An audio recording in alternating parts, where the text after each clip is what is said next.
और चुनाव इसलिए नहीं कराना चाहते कांग्रेस बीजेपी के लोग कि पिछली बार बड़े बड़े विश्वविद्यालयों में इनकी हार हो गई थी।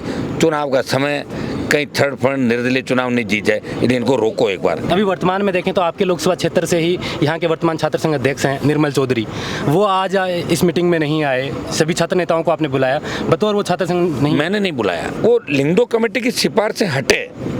मैं तो इतना ही आश्वस्त कर सकता हूँ कि मैं कभी सरकार के आसपास बैठा और सरकार तो लिंगडो कमेटी की हटकर पूर्व की भांति छात्र संघ चुनाव होंगे। अगर मैं कांग्रेस बीजेपी के अंदर होता तो मैं भी नहीं आता, मुझे पार्टी छोड़ के ही आना पड़ता। इसलिए मैंने पार्टी अलग बनाई। मेरा निर्णय मैं खुद बच्चों को देख कर लेता हूँ। मुझे लग रहा है कि फॉलो कांग्रेस को नहीं करी, बीजेपी मुझे फॉलो कर रही है और कांग्रेस वाले देख हनुमान जी वाले क्या करे वो देख रहे हैं। ऐसे हालत राजस्थान के अंदर, जहाँ भी जवान किसानों को आवश्यकता पड़ेगी, हनुमान बेनीवाल और उसकी आरएलपी पार्टी जवान किसान के साथ सत्ता छोड़ के सड़कों पर मिलेगी। ये हमारा जो नारा था उसी नारे के साथ हम काम कर रहे हैं। इस विधानसभा चुनाव में इन छात्र नेताओं को आप मौका देंगे आपकी पार्टी से? ये तो मेरे छोटे भाई है, मैं तो चाहता हूँ मौका मिले। अगर इनकी एज वेज का सही फैक्टर रहा तो मैं तो देता ही हूँ मौका।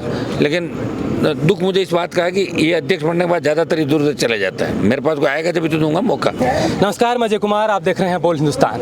राजस्थान विश्वविद्यालय में चुनाव स्थगित किए गए हैं और छात्रों में इसको लेकर काफ़ी रोष है। आज छात्र संघ, पूर्व छात्र संघ नेता और पूर्व छात्र संघ अध्यक्ष यहाँ आए, छात्रों को मिलाया और आगे रणनीति तैयार करने के लिए आए। इनमें से हनुमान बेनीवाल आज इनकी पैरवी करने के लिए। हनुमान जी, आप इस विश्वविद्यालय से निकलकर लोकसभा विधानसभा में आप गए हैं, आज छात्र संघ चुनाव दोबारा सरकार ने बंद किए हैं, कैसे देखते हैं? देखिए, छात्र संघ चुनाव बंद करना लोकतंत्र की हत्या है और विश्वविद्यालय कैंपस और छात्र संघों को जिस तरह कमजोर करने का प्रयास किया जा रहा है, जिस तरह कुलपति जो अपने आप को कुलपति कहता है वो गवर्नर के अंडर में होता है। आजकल शिक्षा मंत्री के घरों पर आप देखते हो सामान लेते हुए दिखते हैं कुलपति। ये हालत राजस्थान के अंदर हो गई। पहले भी चुनाव बंद हुए थे वसुंधरा के टाइम, वो 9-10 के अंदर हमने संघर्ष करके चालू कराए। और अब की बार जो चुनाव बंद किया आनंद फान के अंदर, गलत निर्णय है। ये एक तरीके से ये हिटलरशाही तुगलकशाही फरमान है। दिल्ली के अंदर जब चुनाव हो रहे हैं, ये सेमेस्टर सिस्टम की बात कर रहे हैं, जब दिल्ली में चुनाव हो रहा है और ये दिल्ली की पॉलिसी की बात करो, जरूरी है कि दिल्ली की पॉलिसी स्टेट लागू करेगी? स्टेट की अलग पॉलिसी होती है, एजुकेशन स्टेट का पार्ट है, दिल्ली का पार्ट नहीं है। और कुछ मुद्दे होते हैं जो केंद्र के होते हैं, लेकिन जबरदस्ती इस आड़ में है कि भाई दिल्ली का नाम ले दें। और चुनाव इसलिए नहीं कराना चाहते कांग्रेस बीजेपी के लोग कि पिछली बार बड़े बड़े विश्वविद्यालयों में इनकी हार हो गई थी।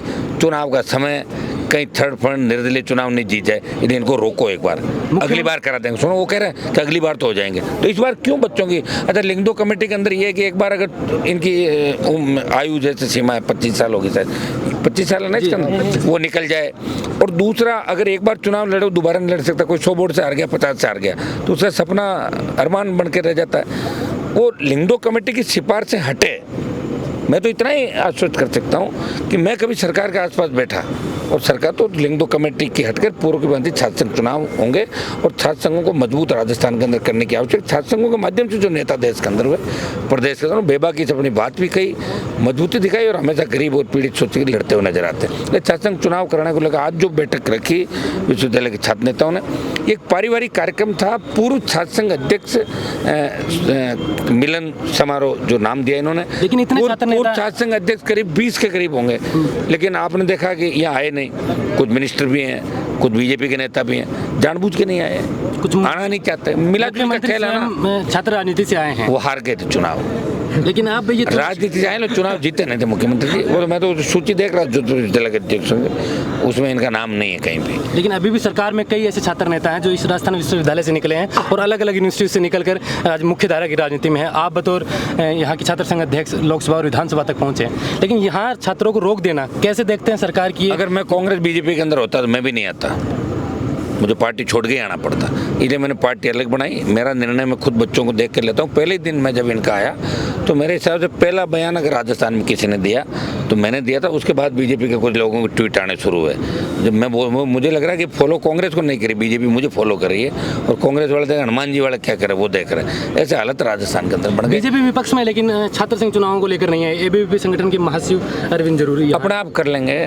इनको लग रहा है कि जो छात्र गुस्से के अंदर राजस्थान में, छात्रों का गुस्सा उन्होंने देख लिया, 2-3 दिन बाद वो भी आ जाएंगे। क्या ये वजह है कि विधानसभा चुनाव अब आने को है 2023 में, इसलिए छात्र संघ चुनाव नहीं करवाएं ताकि ये बड़ा फेरबदल नहीं हो? हाँ, ये तो मुख्य वजह है, ये मुख्य वजह है। तो इसका फायदा आरएलपी को चुनाव में होगा? अब हमारा काम लड़ना है। राजस्थान के अंदर हमने कुछ मुद्दों को लेकर पार्टी का गठन किया था। लड़ाई के अंदर ये पता नहीं लगता कि हार होगी जीत होगी। लड़ाई हमने लड़ी और ये इतिहास याद रखेगा कि 18 में लड़ी, 23 में लड़ाई लड़ेंगे और दिल्ली में भी लड़का है जवान और किसान के लिए। जहाँ भी जवान किसानों को आवश्यकता पड़ेगी, हनुमान बेनीवाल और उसकी आरएलपी पार्टी जवान किसान के साथ सत्ता छोड़ के सड़कों पर मिलेगी। ये हमारा जो नारा था, उसी नारे के साथ हम काम कर रहे हैं। इससे पहले जब छात्र संघ चुनाव बंद हुए थे तब आप सड़कों पे थे और दोबारा चुनाव हुए हैं, अब दोबारा चुनाव बंद किए हैं, चुनाव नजदीक है विधानसभा, क्या ये राजनीतिक मुद्दा बनेगा कि ये तो बन गया मुद्दा, ये तो राजनीतिक मुद्दा बन गया। जयपुर की सड़कों पर आगामी दिनों के अंदर 1.5 लाख से ज़्यादा छात्र दिखेंगे, नौजवान दिखेंगे, तो गहलोत को मजबूर करेंगे कि चुनाव की घोषणा करें। और ये बीजेपी भी 2 दिन बाद जो प्रदर्शन की बात करे, वो इसलिए कर रही है कि नौजवान उनको किस तरह कोस रहा, सोशल मीडिया का जमाना है, आरएलपी आ गई, दूसरे संगठन आ गए, कहीं ऐसा नहीं हो पीछे रह जाए। लेकिन मुझे लग रहा है कि 1-2 दिन बाद बीजेपी वाले भी छोटे मोटे लोग आ जाएंगे प्रदर्शन। विधानसभा चुनाव में इन छात्र नेताओं को आप मौका देंगे आपकी पार्टी से? ये तो मेरे छोटे भाई है, मैं तो चाहता हूँ मौका मिले। अगर इनकी एज वेज का सही फैक्टर रहा तो मैं तो देता ही हूँ मौका। लेकिन दुख मुझे इस बात का है कि ये अध्यक्ष बनने के बाद ज़्यादातर इधर उधर चले जाता है। मेरे पास कोई आएगा जब तो दूंगा मौका, पकड़ के तो दूंगा नहीं मौका। अभी क्या बातचीत हुई, आगे क्या रणनीति रहेगी? अब बातचीत किससे करनी है? बातचीत तो अभी पुलिस कमिश्नर से हुई थी, बुलाया था इनको अधिकारियों को आपके सामने, उनको आश्वस्त किया कि जो 38 के अंदर गाड़ियाँ पकड़ी वो कल छोड़ देंगे तमाम गाड़ियाँ, और बाकी गाड़ियाँ जो चालान वालान जब्त करे तो ये भी सारी छोड़ दें। कैंपस में पुलिस का इंटरफेरेंस नहीं हो, ये गेस्ट हाउस भी खाली कराया जाए। तो इसके लिए सारे काम के लिए देखो सत्ता में भागीदारी चाहिए। तो ये बच्चे एक बार मजबूती से आंदोलन करेंगे तो निश्चित रूप से इनकी ताकत भी बढ़ेगी। ये जो खौफ और डर है, मुकदमा लगा देंगे, तेरा एडमिशन नहीं होने के, चुनाव ने तेरा कैरियर खराब कर देंगे, ये डर और खौफ इन बच्चों में बिठा दिया राजस्थान। ये डर निकालना, डर हम निकाल देंगे इस बार। अब क्या ये छात्र नेता आश्वस्त हों कि हनुमान बेनीवाल अब की बार दोबारा इनके बीच आ गया तो छात्र संघ चुनाव 100% में तो दोबारा तिबारा मैं तो मैं ही दिखूंगा आगे इनके लिए, सारी व्यवस्थाएं कराऊंगा। तो कितने दिन में मानते हैं कि अगस्त में?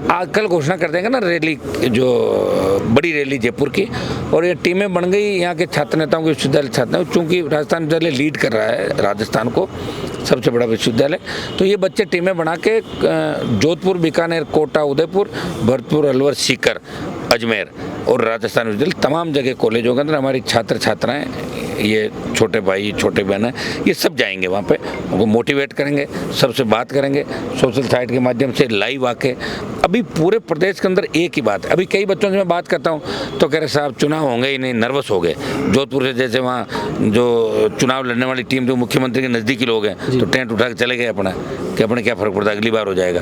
तो ऐसा होने नहीं देंगे। आम लड़का चुनाव चाहता है, आम छात्र चुनाव चाहता है, तो आम छात्र चाहता है, तो उसके लिए हम लोग साथ हैं। और चुनाव की घोषणा 100 गहलोत से हम करा के दम लेंगे। राज्यपाल से भी इस मामले के अंदर हम दखलंदाजी के लिए बात करेंगे। अभी वर्तमान में देखें तो आपके लोकसभा क्षेत्र से ही यहाँ के वर्तमान छात्र संघ अध्यक्ष हैं निर्मल चौधरी, वो आज इस मीटिंग में नहीं आए। सभी छात्र नेताओं को आपने बुलाया, बतौर वो छात्र संघ नहीं? मैंने नहीं बुलाया, इन छात्र नेताओं ने बुलाया। वो इन्होंने मुझे बुलाया, और इन्होंने उसको बुलाया कि नहीं बुलाया तो ये जाने, इनको पूछो, मुझे जानकारी नहीं। लेकिन कोई यहाँ एक थे महासचिव तो आए थे, और सबको मिलके काम करना उनको चाहिए। क्या सलाह देना चाहेंगे कि अभी उनको आना चाहिए था इस वक्त छात्रों के हितों के लिए? मेरी सलाह कोई मान रहा है कि पहले तो ये बताओ, मानना आशीर्वाद लेने आए थे वो चुनाव से पहले? वो तो आशीर्वाद लेना तो और आगे आएंगे, तो मैं तो आशीर्वाद ही देता रहूंगा, और मुझे चुनाव लड़ना नहीं है, जो आएगा उसको आशीर्वाद, मुझे चुनाव थोड़ी लड़ना, मैं तो बन गया अध्यक्ष वाले। ये थे हनुमान बेनीवाल, और इन्होंने बताया कि अब छात्र संघ चुनाव की पैरवी करने के लिए, छात्रों की पैरवी करने के लिए ये आ गए हैं राजस्थान विश्वविद्यालय में। और पहले भी ये जब राजस्थान विश्वविद्यालय चुनाव बंद हुए थे तब भी ये आए थे, और तब भी दोबारा चुनाव हुए थे। अब दोबारा मैदान में हनुमान बेनीवाल और उनकी पार्टी आ गई है। देखना होगा कि अब आगे क्या परिणाम होता है। उन्होंने घोषणा की है कि एक बड़ा समूह छात्रों का एक आंदोलन होगा जयपुर की धरा पर, और उसके बाद मुख्यमंत्री आवास का घेराव हो, क्या हो रणनीति, ये आगे देखनी। बहरहाल इस वीडियो में इतना ही। मैं अजय कुमार, आप देख रहे थे बोल हिंदुस्तान। नमस्कार।